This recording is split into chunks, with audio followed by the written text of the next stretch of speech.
അർച്ചനയുടെ പ്രസാദമായിട്ട് നമുക്ക് കിട്ടുന്നതും എന്താണ്?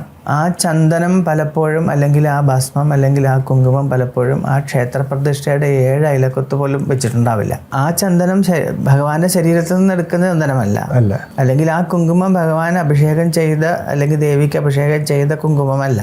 ആകപ്പാടെ ചെയ്യുന്നത് കുറച്ച് പൂക്കൾ ആ പീഠത്തിലേക്ക് ഇടുന്നു, തിരിച്ച് ആ പൂ അവിടുന്ന് എടുക്കുന്നു, നമ്മുടെ അർച്ചനയിൽ നമ്മൾ കൊടുത്തതായ ടിക്കറ്റ് കീറുന്നു, ഇലയിൽ വെക്കുന്നു, നമുക്ക് ആ പ്രസാദം തരുന്നു എന്നുള്ളതാണ് ആ ഒരു ആക്ഷൻ ചെയ്യുന്നത്. ആ ആക്ഷൻ അത്ര മാത്രമേ സംഭവിക്കുന്നുള്ളൂ ഇന്നത്തെ ഒരു സാഹചര്യത്തിൽ. ഒട്ടുമുക്കാലും ക്ഷേത്രങ്ങളിൽ, തിരക്കില്ലാത്ത ക്ഷേത്രങ്ങളിലൊക്കെ ഇപ്പോഴും ഇരുന്ന് വിശദമായിട്ട് ചെയ്യുന്ന, ഇപ്പം അടുത്തിടെ കുമാരനെല്ലൂർ ക്ഷേത്രത്തിൽ പോകാനിട വന്നു. വൈകുന്നേരം സമയമാണ്, ആരും ഉണ്ടായില്ല ക്ഷേത്രത്തിൽ.